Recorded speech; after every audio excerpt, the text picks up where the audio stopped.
esta noche. Es una bendición estar una vez más en la casa de Dios, estar delante de ustedes. Primeramente, pues le doy gracias a Dios por la oportunidad, por el privilegio. También le doy gracias a mi pastor por la confianza y le agradezco a usted por haber venido en esta noche también. ¿Cuántos trajeron su Biblia? Ábrala en el Salmo 122.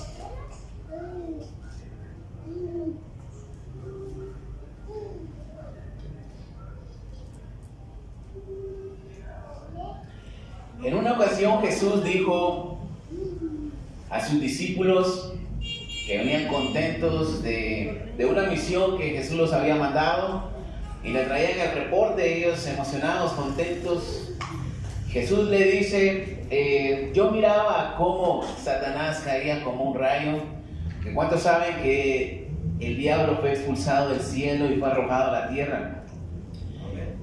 Y Jesús le dijo, yo miraba cómo el diablo, caía como un rayo a la tierra. Ahora, el libro de Job nos narra en los primeros capítulos que en una ocasión los servidores de Dios, los ángeles de Dios, se presentaron delante de él. Y uno de ellos también era Satanás. Y un comediante de YouTube hace una parodia acerca de esto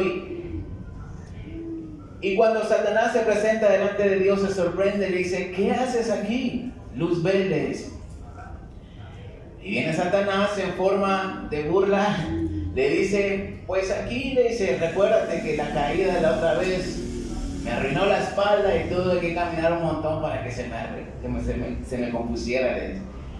Satanás fue expulsado, la Biblia dice que él anda merodeando la tierra. Ahora, ¿qué quiero decirle yo con esto en esta noche?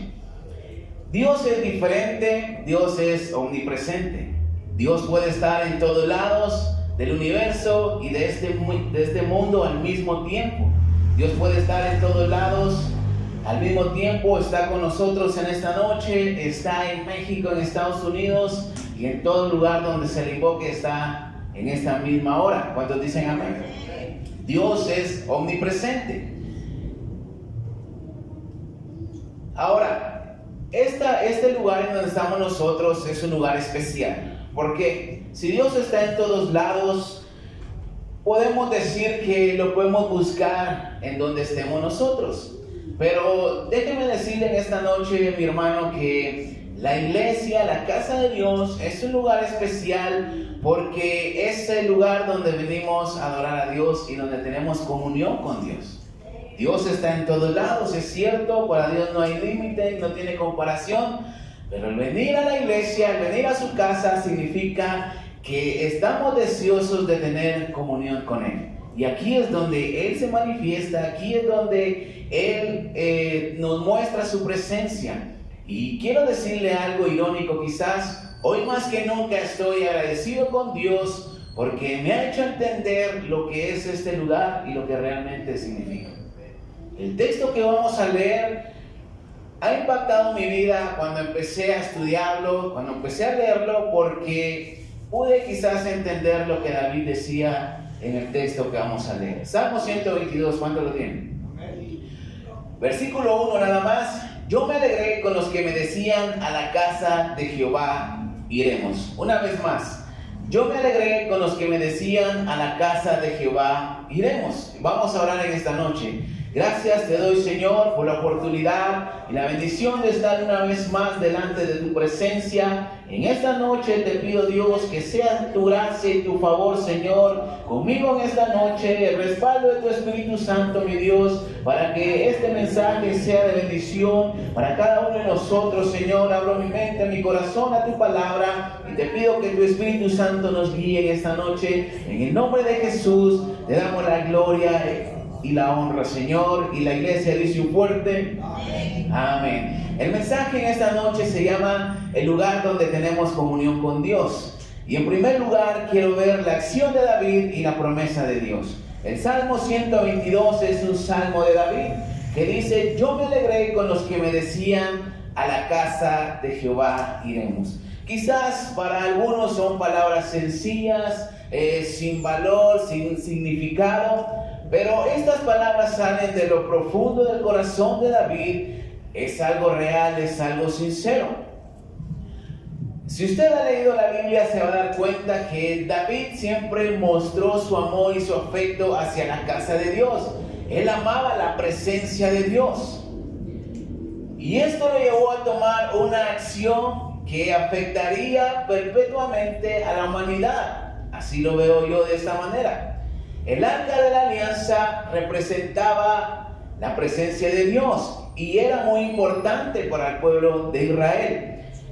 En 1 Samuel del 3 al 6 lo puede leer en su casa, pero vamos a leer 1 Samuel 7. Pero el contexto de esto, mis hermanos, nos habla del capítulo 3 al capítulo 6. Nos habla lo que sucede durante ese tiempo con el arca de la alianza, el arca del pacto, lo que representaba la presencia de Dios. Para este tiempo el arca del pacto estaba en la ciudad de Silo, donde estaba el sacerdote Elí y sus hijos Ofni y Fines. La Biblia dice que en una ocasión los filisteos hicieron guerra contra Israel y los israelitas mandaron a traer el arca para quizás ellos estar seguros, tener la victoria, pero la Biblia dice que el arca fue robada por los filisteos porque derrotaron al pueblo de Israel. Y los filisteos se la llevaron a sus tierras, la tuvieron por varias ciudades, pero la Biblia dice que mientras los filisteos tuvieron el arca del pacto, tuvieron la presencia de Dios, empezaron a salirle tumores a ellos, empezaron a salir enfermedades, no les fue bien. Y prácticamente ellos no sabían lo que significaba el arca de la alianza. Quizás no tenían un respeto por ella, quizás no la veían como la presencia de Dios, sino que simplemente como un botín de guerra. Pero el capítulo 7 vamos a leer, capítulo 7, 1 y 2. Vinieron los de Kiriat Jearim y llevaron el arca de Jehová y la pusieron en casa de Abinadab, situada en el collado. Y santificaron a Eleazar su hijo para que guardase el arca de Jehová. Desde el día que llegó el arca a Kiriat Jearim pasaron muchos días, 20 años, y toda la casa de Israel lamentaba en pos de Jehová. Después de que los filisteos roban el arca y les fue mal con ella, empezaron a enfermarse, la Biblia dice que ellos mejor la devuelven. Y al final fue a quedar en la ciudad de Kiriat Jearim, en la casa de Abinadab, y ahí estuvo por mucho tiempo. Pasaron los años, el profeta Samuel se levantó, empezó a juzgar a Israel, y luego unge al primer rey de Israel, que se llamaba Saúl. Sabemos la historia, que él fue desechado, y después Dios levanta a David en lugar de él, para ser el nuevo rey. Ahora, si usted compara a Saúl con David, va a haber muchas diferencias. Y una de ellas, y las más importantes, es de que David tenía amor por la presencia de Dios, por el arca de la alianza. Ahorita lo vamos a ver.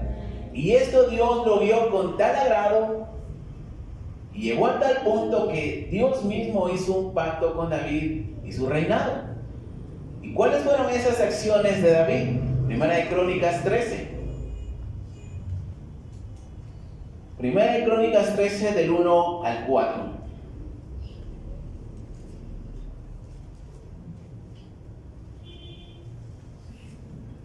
Estamos viendo el contexto de por qué David dice esas palabras en el Salmo 122.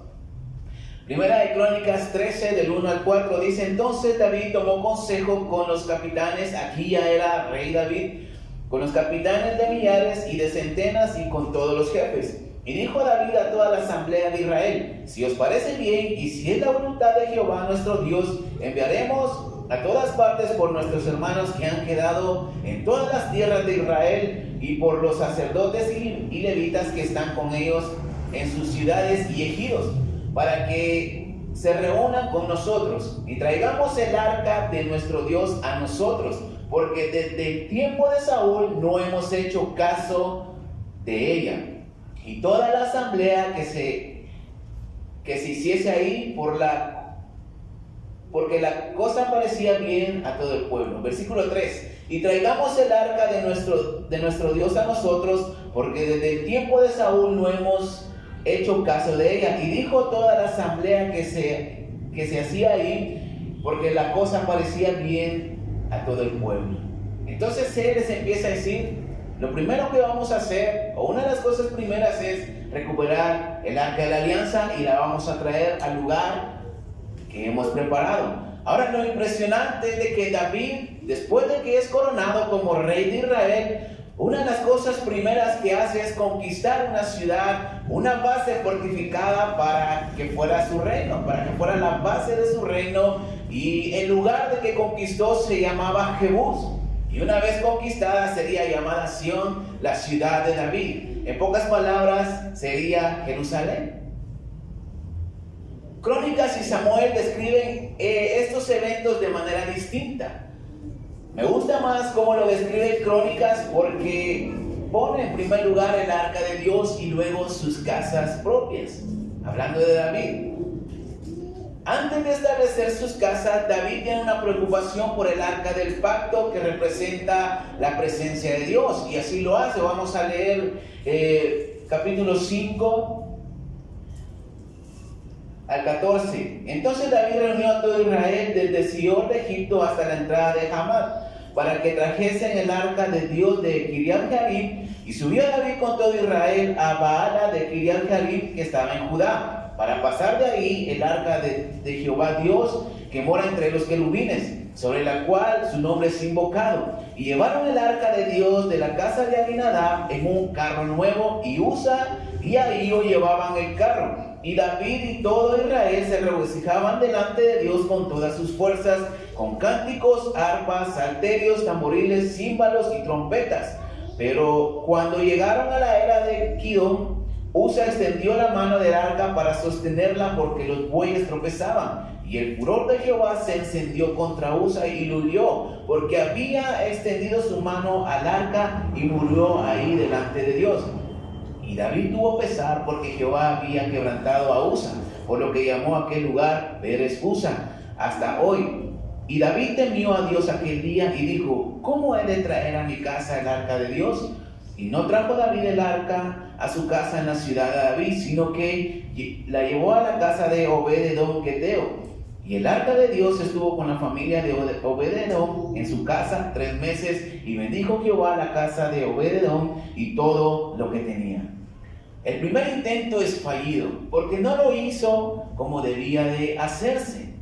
El arca de Dios representa la presencia de Dios y no debía tomarse a la ligera. Ahora, hablando de nosotros, a veces podemos parecernos a David y su primer intento de recuperar el arca, que es la presencia de Dios. A veces tomamos las cosas de Dios, quizás el templo, el servicio que hacemos y la misma presencia de Dios a la ligera. No le damos el respeto merecido ni mostramos reverencia. A veces lo podemos hacer por ignorancia, a veces por indiferencia, a veces porque quizás simplemente nos vale queso y no sabemos lo que significa la presencia de Dios. Y ahí es donde tenemos que pedirle a Dios que nos dé una revelación de lo que significa estar en su casa y sentir su presencia.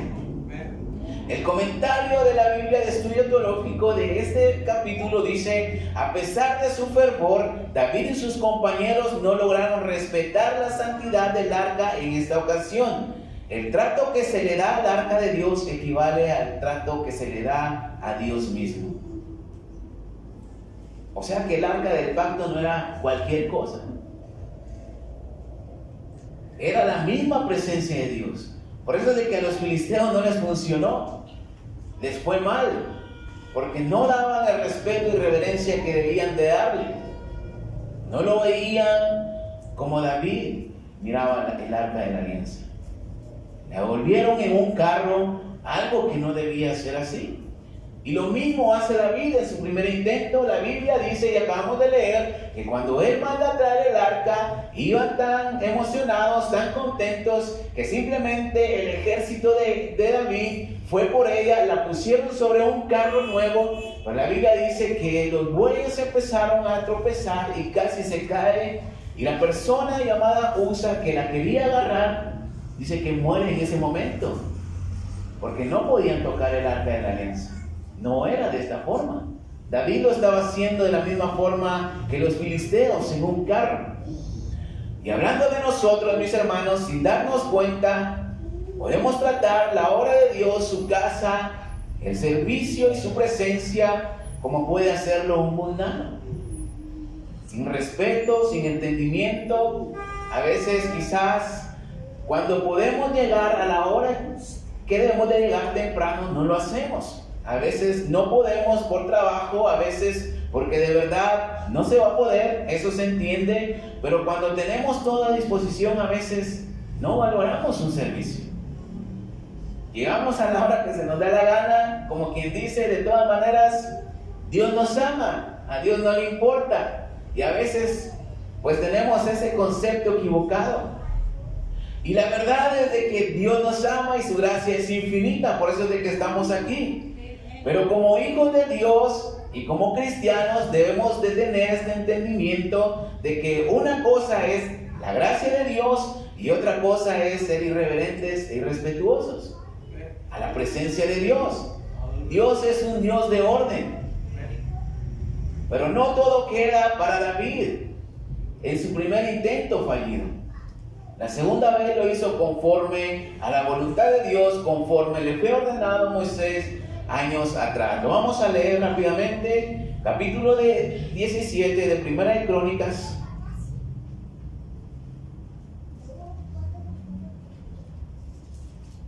Del 1 al 9 lo vamos a leer. Perdón, capítulo 15. Del 1 al 4. Hizo David también casas para sí en la ciudad de David, y arregló un lugar para el arca de Dios, y le levantó una tienda. Entonces dijo David: el arca de Dios no debe ser llevada sino por los levitas, porque a ellos ha elegido Jehová para que lleven el arca de Jehová y le sirvan perpetuamente. Y congregó David a todo Israel en Jerusalén para que pasasen el arca de Jehová a su lugar, el cual le habían preparado. Reunió también David a los hijos de Aarón y a los levitas, versículos 12 y 13. Y les dijo: vosotros sois los principales padres de la familia de los levitas. Santificaos vosotros y vuestros hermanos, y pasad el arca de Dios de Israel al lugar que le hemos preparado. Pues por no haberlo hecho así vosotros la primera vez, Jehová nuestro Dios nos quebrantó, por cuanto no le buscamos según su ordenanza. Capítulo 16, versículo 1. Así trajeron el arca de Dios y la pusieron en medio de la tienda de David, que David había preparado para ella, y ofrecieron holocaustos y sacrificios de paz delante de Dios. Esta vez sí la pudieron llevar. La llevaron a la ciudad de David, la llevaron a Sión, que prácticamente es Jerusalén. En la segunda ocasión sí lo había hecho conforme Dios lo había mandado.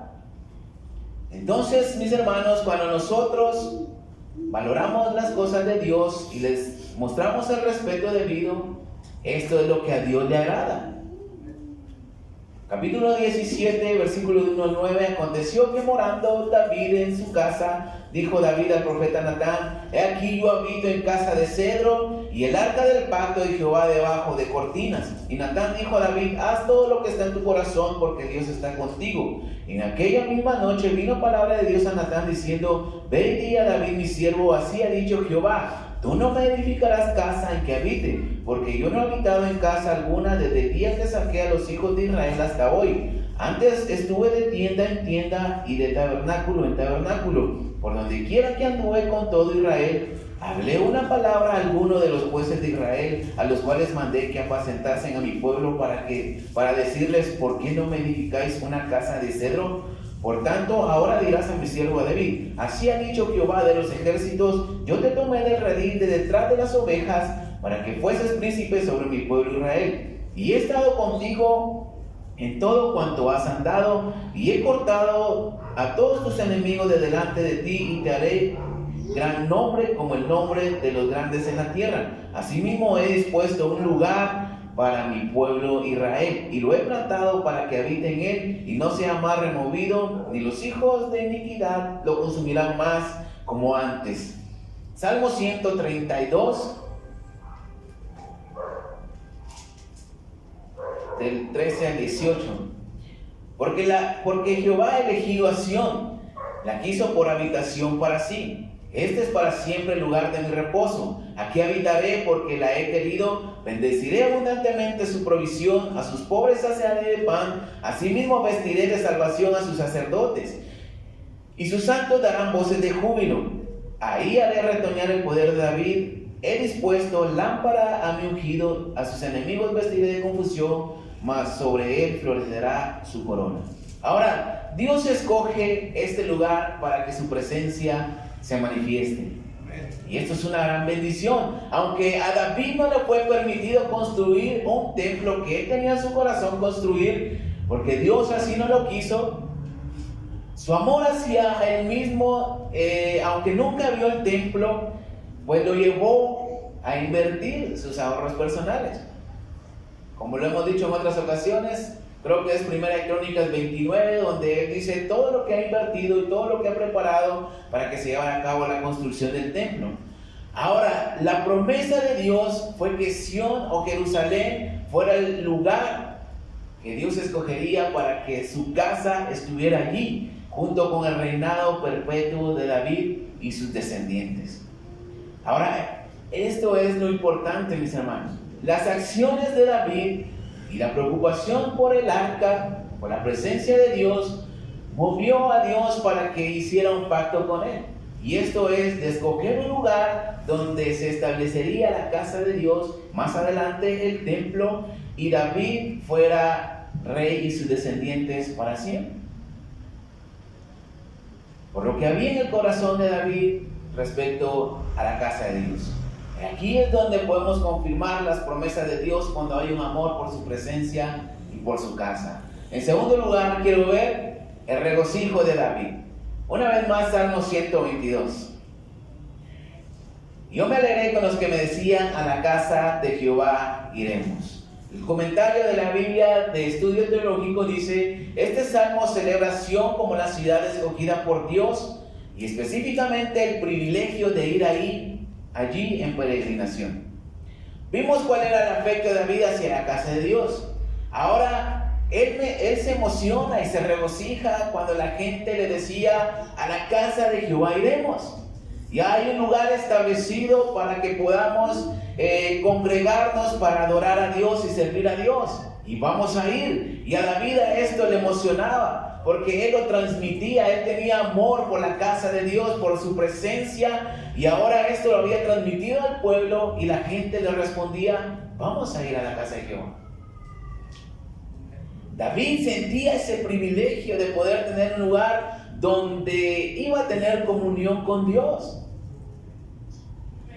Y si usted quiere leer más salmos al respecto de esto, los salmos que hablan acerca de Sión son 46, el Salmo 48, Salmo 76, 84, 87, 122 y 132. Estos salmos hablan de Sión y cómo Dios la ha elegido. Jerusalén, el lugar donde moraba el rey terrenal, como el rey divino, lugar donde Israel llegó a apreciar y celebrar que Dios era su rey. Ahora, cuando yo estoy estudiando esto, mis hermanos, me doy cuenta que en ocasiones como cristianos no sentimos ese privilegio como lo sentía David de tener un lugar donde venir a celebrar que Jesucristo es el Hijo de Dios y nuestro Rey, nuestro Salvador. Y aquí es donde podemos tener comunión con Dios. Y sabe, leyendo y estudiando este texto me di cuenta en lo personal que no sabía lo que significaba este lugar. El significado real de lo que es este lugar. Me di cuenta que me hacía falta amor por la casa de Dios. Otra cosa en la que me fijé fue que no he captado el privilegio de que Dios me ha dado un lugar para poder venir a buscarle para poder venir a servirle, a adorarle y para poder recibir su presencia.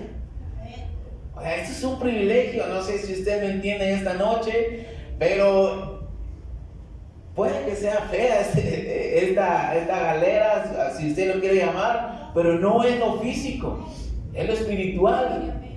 O sea, es la presencia de Dios que se manifiesta acá, y eso es un privilegio que no tienen los de allá afuera, que no tiene la gente que no se congrega. Pero por otro lado, mis hermanos, desde que Dios me hizo ver esto a través de su palabra, pude entender por qué David sentía ese privilegio y esa alegría. Algo cambió en mí al respecto de venir a su casa a servirle. Y no es que antes me valiera o no me importaba, pero ya no lo digo como en otras ocasiones lo dije. Hay que ir a la iglesia otra vez. Hoy es servicio, hay que ir a la iglesia. Quizás sin ganas. En vez de eso, ahora he sentido la necesidad de la presencia de Dios. O sea, ya no es hay que ir a la iglesia otra vez, sino que hoy es día de servicio, una buena oportunidad para sentir la presencia de Dios y tener comunión con Él. Porque de verdad necesitamos a Dios. Y cada vez que se hace servicio en este lugar, es una buena oportunidad para poder tener comunión con el Hijo de Dios. Poder expresarle lo que sentimos, cómo nos sentimos y agradecerle por todo. Aquí está Dios. Y es triste no saber lo que significa. Se lo digo porque cuando lo descubrí, por decirlo así, pues me sentí condenado, entristecido. Pero lo bueno es de que Dios no nos condena, sino que nos hace ver estas cosas por medio de su palabra para que un cambio suceda en nosotros. Por eso es que venimos a la iglesia a escuchar palabra de Dios, porque Dios siempre tiene algo para nosotros. Por eso David decía: me alegré con los que me decían, a la casa de Jehová iremos. Y esto puede aplicarse como un recuerdo para él. Pero ahora ya había sido designado el lugar donde la presencia de Dios estaría siempre. Jerusalén sería el lugar del templo que Salomón iba a construir años más adelante, donde las tribus harían su peregrinación para ir a adorar al Dios Todopoderoso. Y como le decía al principio, es irónico decir que no sabía la realidad o no había visto el privilegio de venir a la casa de Dios. Lo que Dios nos enseña por medio de su palabra, y como decía mi pastor hace rato, que volvió a leer Hechos 10 y vio otra cosa diferente. Podemos leer cientos de veces la Biblia y Dios siempre nos va a hablar. Pero decir esto a estas alturas parece ilógico. Pero lo bueno es de que Dios siempre nos habla por medio de su palabra para hacernos ver esas áreas en que necesitamos cambiar. Lo impresionante es de que quizás en tiempos de Saúl, cuando él reinaba, quizás la gente ni se congregaba. La Biblia dice que el arca de la alianza pasó 20 años en aquella casa.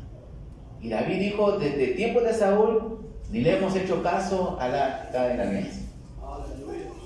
Y él empezó a decir: vamos a hacerle un lugar, vamos a establecer un lugar para que no esté hasta allá, para que no esté en un lugar quizás donde Dios no quiere que esté. Pero había esto en el corazón de David, y eso lo hizo un rey diferente para Israel. David le dio un giro al pueblo de Israel al incentivarlos a congregarse al lugar donde estaba el arca de Dios para ir a adorar. Ahora, Dios nos ha dado este lugar para venir y tener comunión con Él.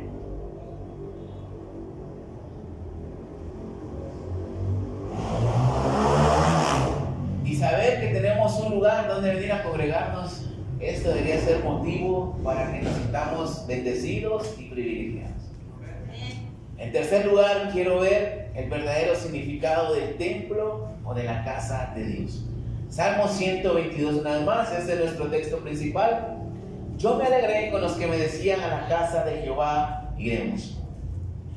David logró saber y entender lo que significaba haber llevado el arca a Sión. Ahora, esto no es casualidad de que a David se le haya ocurrido, vamos a ir a Sión porque me queda más cerca a mí.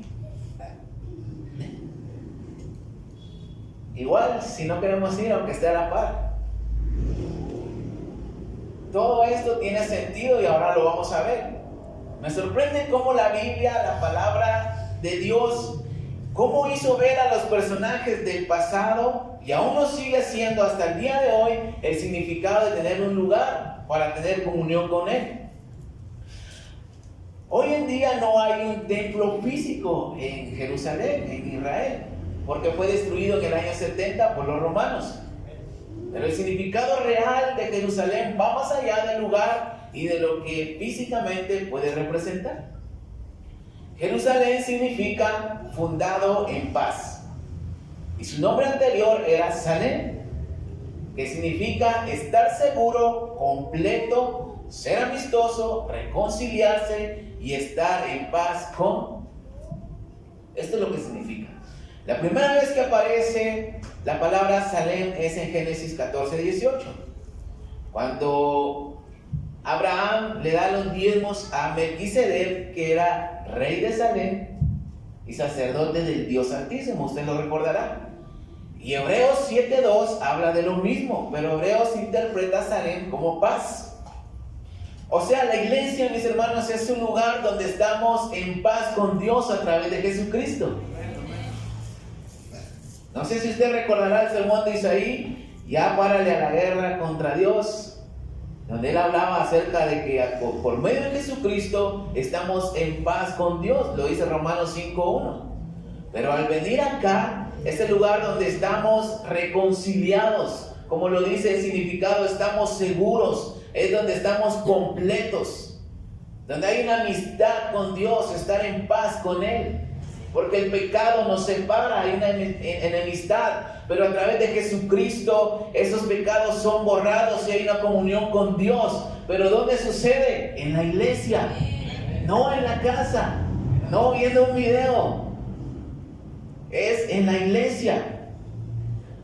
Entonces, más que un lugar físico, por más bonita que sea una iglesia y esté adornada, esto va más allá del lugar.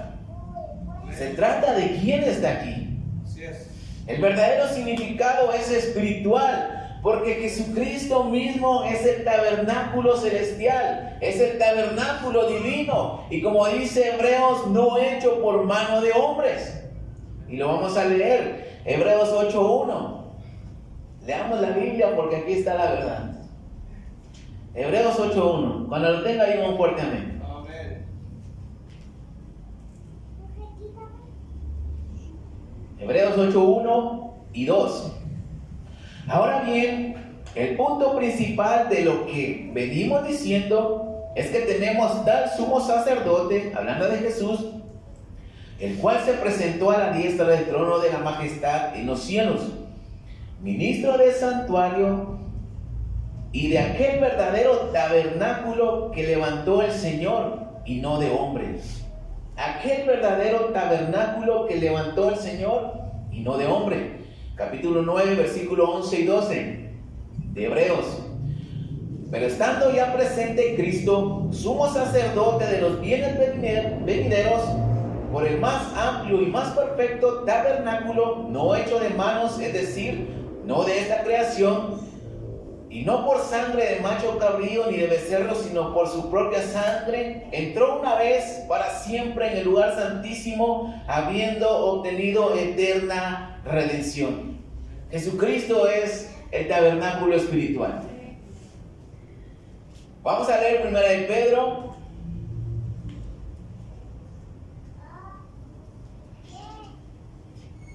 De Pedro, capítulo 2, versículos del 4 al 6. Acercaos a él, piedra viva, desechada ciertamente por los hombres, mas para Dios escogida y preciosa. Vosotros también, como piedras vivas, sed edificados como casa espiritual y sacerdocio santo, para ofrecer sacrificios espirituales aceptables a Dios por medio de Jesucristo, por lo cual también contiene la Escritura: he aquí yo pongo en Sión la principal piedra de ángulo escogida, preciosa, y el que creyere en él no será avergonzado. Para vosotros, pues, los que creéis, él es precioso, pero para los que no creen, la piedra que los edificadores desecharon ha venido a ser la cabeza del ángulo, piedra de tropiezo y la roca que hace caer, porque tropiezan en la palabra, siendo desobedientes, a lo cual fueron también destinados. La piedra principal donde Sión es fundada, Jesucristo. Efesios 2.